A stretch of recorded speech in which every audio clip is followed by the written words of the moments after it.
What I'm about to describe is my personal account of an accident that happened about 6 years ago in Utah. If you're from the area, you might have heard about it on the local news. For whatever reason, it never made national headlines. Of my theories is that a massive political scandal was happening at the time, and it got overshadowed, but I don't have an explanation. It's as if the world simply brushed it off and continued on. But not us. To our school, it was a tragedy that caused years of mourning. It broke families and took away best friends, a haunting event that, to this day, no one fully understands. No one except me. I never told anyone what really happened that night, partly because I never had a solid reason to, but mostly because my story is so absurd, it borders on unbelievable. I figured people would just write it off as trauma-induced delusion and told myself not to bother trying to convince them. So I buried it, kept it to myself for years. The authorities knew the when and where, and families got to bury their loved ones. It was officially chalked up to a freak incident of nature, and in a twisted way, they weren't wrong. So, in a way, you could say I wasn't hurting anyone by hiding the truth. Today, however, I've decided to finally share what I've kept hidden for so long. Keep in mind, I don't know how to explain what happened, and you might end up just as confused as I am. So whether you choose to believe me or not is up to you. It was the end of our final year of middle school. I was around 15 at the time. Sims, we're done. The stress was behind us, and summer vacations loomed.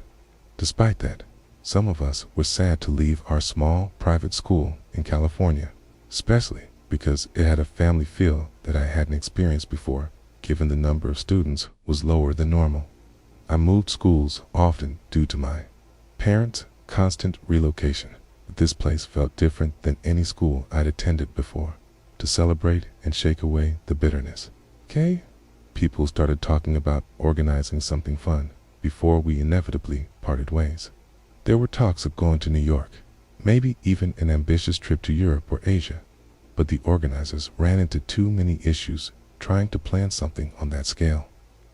That's when someone suggested a wildlife resort in Utah called the Brown Coyote Resort. It wasn't as exciting as the other options, but it felt safe, easy to organize, and a chance to spend time in nature, something us city kids could really use. Surprisingly, it was also cheap for what looked like a luxury resort to most of us. It had pools, bowling alleys, cozy wooden lodges, and natural scenery that anyone could appreciate. It all sounded perfect. About a week later, we were on a bus, packed with teenagers, excited and carefree, waiting an adventure in Utah. We had no idea what was coming, and frankly, I really miss that time. The first day went smoothly. We arrived tired after a long ride. Teachers handed out room assignments, sparking the usual complaints and attempts to switch with other students. Some were already plotting to sneak into other rooms at night. At tea, we ate the dinner that was waiting for us, unpacked. I spent some time in the outdoor pools and game areas. I was playing volleyball in the pool with a few other students and 2 teachers, one for each team. We weren't allowed to use a real ball because our caretakers feared we'd break windows or hurt other guests, so we used a beach ball instead. I was exhausted after a long day and eventually got out to dry off. Just then, someone hit the ball too hard, and a gust of wind carried the air-filled object beyond the resort's fence toward the woods. Since I was already dry and outside the pool, everyone nagged me to get it. I hopped the fence and looked for the ball.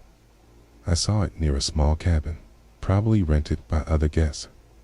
I picked it up and was about to return when something caught my eye deep in the woods. A pair of glowing eyes stared back at me from the darkness. I jumped and squinted my eyes, trying to make sure I wasn't just seeing things. I couldn't make out what it was exactly. The figure seemed roughly human-sized, but the thick darkness skewed my efforts to determine its size. The only detail I could really make out was that it was bipedal and stood completely still, as if studying my every move. "Did you fall asleep out there?" someone yelled, snapping me out of my trance. I was about to head back to the resort, but turned to face the woods one last time. The eyes were gone.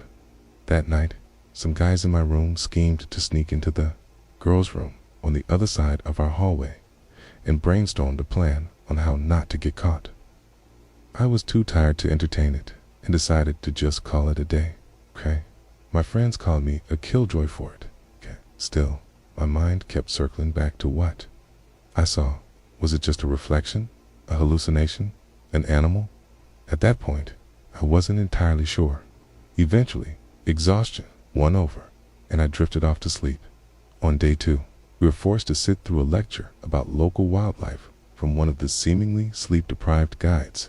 Of course, even weeks before graduation, our school needed an excuse to make this trip educational in the dullest and most uninspired way possible. After what felt like forever, finally, something interesting happened. The guide decided to show us a live feed from a nearby protected area. Key, it was deer season, and we saw a few of them grazing around. I zoned out a bit, watching the peaceful animals living their lives on a sunny day, surrounded by nature. It's way more entertaining than listening to a middle-aged man in dire need of coffee. That was until something spooked the deer and caused them to run off into the distance. Every single one of us seemed to notice. Even the guide paused his lecture. He chalked it up to coyotes or another predator making noise, maybe even one of the deer snapping a twig and scaring the others. Though the camera had no audio to confirm any of those theories. To me, however, something felt horribly wrong about the whole situation. It didn't look like they were spooked by a noise. It looked like pure panic, like something truly terrifying had just happened off-screen. My stomach twisted into knots. I tried to dismiss it as lingering anxiety from the night before, but I couldn't shake off the weird feeling that stuck with me long after that moment. It was almost like some primal instinct inside me was trying to send me a warning. The 2 reflective marbles in the woods were still staring into my soul and my memory. I barely remember the rest of the day. My focus was all over the place, and the memory of the activities is quite foggy to me. I couldn't sleep much that night either. Day 3 was more relaxed. We visited some monuments, explored rare plant life, and spent time at a nearby lake. Some of us even got to ride sailboats. For a brief moment, I felt like a kid again, away from the dread that had been following me lately. It was exactly what I needed to ease my nerves. It was a great time. The 4th day, the last, was meant to be free. We could enjoy the resort however we liked. That evening, we went on a short hike along a safe trail, accompanied by some teachers and resort workers. We split into 2 groups and played a game to make things a bit more fun before ending the trip. One group would write challenges on paper, for the other group to find and record themselves doing. My group was the one tasked with brainstorming the tasks. The guides were to make sure the papers were easy to find and wouldn't drift off somewhere and pollute the environment. It proved to be quite effective at entertaining us. Everyone was laughing and trying to come up with funny or surreal challenges. A lot of times, our teachers had to step in, as some suggestions were either inappropriate or too extreme, something to be expected from teenagers. During that activity, however, I couldn't shake off the feeling we were being followed. But seeing everyone else so carefree, I forced myself to ignore it. I wanted to enjoy the last days with my classmates before parting ways after graduation. I didn't want to let my paranoia ruin that for me. After all, this was the last time I'd see everyone in this setting, a chance to build memories I would never get back. With that in mind, I tried all I could to relax and join my friends in suggesting funny things for the notes we left. It was then I saw something that made my heart jump into my throat. The guide immediately stopped us, and even they went pale. It was the corpse of a deer lying right in the middle of the trail. To say the body was massacred would be an understatement. It had claw marks on its side, 2 of which were especially huge and deep, followed by bite marks all over its neck. with a ton of flesh ripped off. It was especially shocking, as we were told this area was free of bears and cougars, and the smaller predators in the area wouldn't have been capable of such an assault. The placement of the body also felt very wrong. It was almost as if something had dragged it there on purpose, knowing we would be passing through eventually to add salt to the wound. One of our teachers received a phone call that changed the entire tone of the event. 2 of our classmates from Group 2 had gone missing. They were a pretty well-known couple at our school. The girl, let's call her Vanessa, was a big adrenaline junkie, and the 2 of them were known for being irresponsible. It was easy to imagine her convincing her boyfriend to sneak off somewhere once the guides weren't looking idiotic, but completely on brand for them. Given all the developments, the staff decided to call the game off and head back to the resort. Police and rescue teams were contacted. Some of us were allowed to help search the safer areas, while trained professionals searched deeper into the woods. I joined the search for a while. We called their names, used flashlights, and they brought in police dogs and even helicopters, but the hours ticked by with no results. Eventually, some of us, including me, grew too exhausted to continue, and we were escorted back to the Brown Coyote. Back inside, I sat in a room with a few other kids. Only one teacher and the receptionist were around. We were mostly unsupervised, and still scared, but also oddly carefree in the way that only tired, traumatized teens can be. We used the moment to play games and stay up late despite everything. It was our last attempt to salvage something from this trip. We talked about what might have happened to them. Some mentioned the deer corpse. Others said they felt a presence following them during the hike. It seemed like I wasn't the only one who had that gut feeling. Still, I stayed quiet. By 1 a.m., I'd had enough. The entire situation didn't mix well with the anxiety I'd been feeling since day one. Thinking back now, I don't know why I never told them about the eyes I saw in the woods. I guess I've always had a bad habit of keeping important things to myself. After the conversations turned more stressful, I made my way back to my room. It was empty and silent. Opened one of the windows and took a few deep breaths. The warm air felt nice, and the view was calming to my overstimulated brain. I could see an empty road, faintly lit by a few street lamps. In the distance stood the forest, and beyond that, the mountains. Everything seemed peaceful, like all the commotion had paused just for this one moment. I knew that somewhere in those woods were rescuers, police, teachers, resort staff, and my classmates, probably worried sick. I couldn't imagine what it was like to be one of the teachers in this situation. I sat there for a while because being alone was exactly what I needed at that moment. It was then I saw something move in the distance. It walked alongside the road to begin with. I couldn't tell if it was an animal or a human, but as it got closer, I began to recognize its features. It walked on 2 legs and was roughly the height of a tall human, maybe 6 feet, but its silhouette was much more than just tall. It was long, reptilian in shape, with a lizard-like snout, pokey legs, and a long tail. Its head bobbed slightly, in a bird-like manner as it moved, and in its jaws it carried something long. As it passed beneath one of the street lamps, its form became even more horrifyingly clear. Its body was covered in dusky gray feathers, darker along its spine.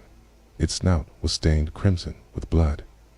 Its arms ended in 3 razor-sharp claws, and long feathers along its forearms gave the illusion of wings. Its powerful legs ended in talons, each foot featuring 1 massive raised and hooked claw that looked sharper than a kitchen knife. In its partly open jaws, saw a set of glistening teeth gripping a human leg dressed in ripped-like denim jeans, the same jeans I remembered Vanessa wearing earlier that day. I couldn't move, couldn't breathe. I was frozen, staring as it carefully placed the leg under the street lamp, almost as if it wanted us to find it, playing a twisted game of intimidation. Then it looked around, its head twitching in sharp, bird-like movements. It scanned its surroundings until it looked directly at me. I ducked beneath the window, my heart pounding. It saw me. I began hyperventilating, my mind spinning out of control. Fight or flight kicked in as I quickly sprang into a different empty room, fearing it might try to break in through the fragile window. I pushed a dresser in front of the door to barricade myself and crawled under the bed. It was all I could think to do. Then I remembered I wasn't the only one in the building. I tried to force myself to move, to warn everyone, but it was too late. The first screams rang out from downstairs. The floor was wooden, so it carried the vibrations very well, giving me a horrifying insight into the scene downstairs. One by one, I heard bodies slamming against the ground, screams and cries for help, one by one, dying down. I heard attempts to flee, followed by more thuds against the wooden floor. Whether it was looking for me or not, it had already made its way inside and managed to kill a bunch of people. I wanted to run. I wanted to save them. I wanted to steal a car and be anywhere else but here. But all I could do was sit there, frozen, and listen to a massacre unfold beneath me. I heard loud stomps, whatever was walking along the hallway outside. My room now was too heavy to be a human. I could hear a sound of low rumbling and clicking. It sounded like an alligator or a grizzly bear, but something was seriously wrong. It sent unnatural vibrations throughout my body. One by one, the steps edged closer. It wasn't moving at random. It's listening. You could hear it pause every few steps, soaking into silence, as if waiting to catch the faintest sign of life. Each still moment stretched like an eternity, the tension growing to unbearable levels. For whatever reason, the creature kept emitting weird, low-frequency sounds, which I could almost feel in my skeleton.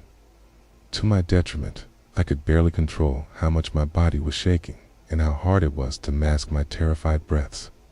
I tried to cover my mouth with my hand as I panicked over whether this thing could actually hear me or not.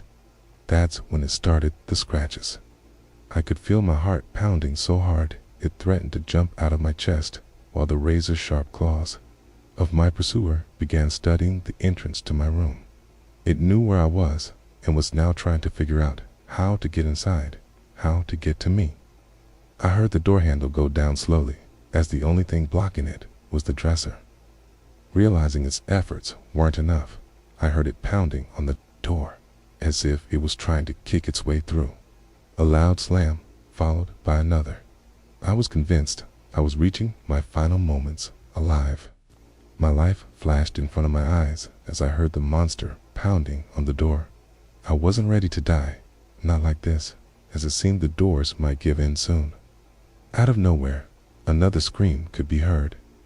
It seemed like one of the girls sleeping in a room near me decided to check on the noise and witnessed the monstrosity pounding on my door with force. I heard an attempt to run, followed by quick, heavy steps, and then a loud slam against the floor once again. Sounds of agony came next. There wasn't even a roar or a growl, like one would expect a monster like this to make just a quick and precise assault of what seemed like the definition of an apex predator. Another innocent life taken away. I could hear the girl begging for help, as the thing was likely eating her alive, pinning her against the ground with its talons. Seeing the sheer size of them, I can't even imagine the pain she must have been feeling at that moment. The struggle slowly became lesser and lesser, as the only thing left was the sound of flesh being ripped off and chewed on. After what felt like hours, it began moving again. For whatever reason, the heavy footsteps slowly faded into the distance, until there was only silence. Shortly after that, someone opened the front door and screamed at the top of their lungs. The others were back to witness the massacre that had transpired downstairs. The monster must have realized more humans were coming back and fled. It's only thanks to that I lived to see another day. Everything after that is a blur. I remember the hospital, the questions, the numbness, the crushing weight of realization. 7 people died that night, including the missing couple. Their bodies were later found deep in the forest, unrecognizable. I could have warned someone, said something, anything, but I never did. Now, I have to live with that. The official report said it was a bear attack. They claimed a black bear wandered into the resort and felt threatened. They even speculated there might have been multiple bears, considering the body count. What a joke, but it seemed to be enough to give people closure. The Brown Coyote Resort shut down after that. Ironically, you won't find any information about it online. Thinking back, if anyone in the government knew the truth, they probably did cover it up to avoid panic. Might explain the lack of media coverage. 6 out of the 7 people who lost their lives that night were mere children. Thinking about it now, can't believe how this managed to slip under the radar. Our school mourned. It was the worst tragedy in its history. Never left California after that. Despite everything, I graduated high school. I've avoided forests like the plague for the past 6 years. Recently, however, I was forced to find a new place to live, and I found the perfect apartment on the outskirts of my hometown. The only downside, it's in close proximity to a nearby forest. I didn't want to take it, but my poor economic situation left me with no choice. Every time I look at those trees, I feel them staring back. Kid could just be traumatized most. Likely is, but that doesn't change one thing. The creature that killed my friends that night was intelligent enough to remember the one human it left behind.